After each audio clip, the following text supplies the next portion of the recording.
Hong ton pin chỉ ta tàu pam phản nặng này nọ mình.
Hong il selemo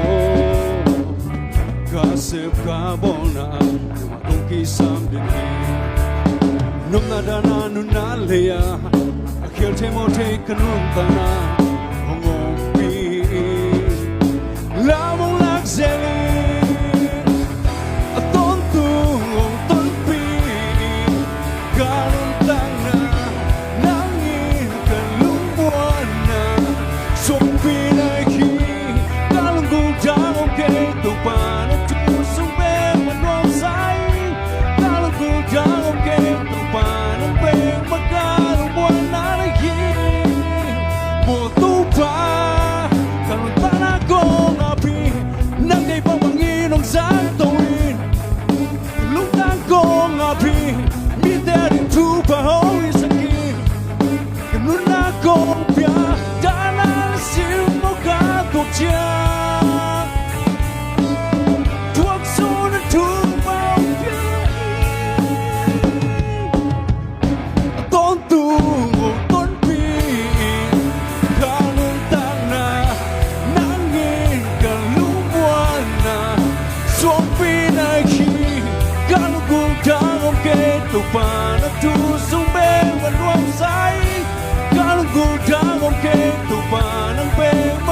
Tụi mình thân ai tay lung tâm mà mày nghe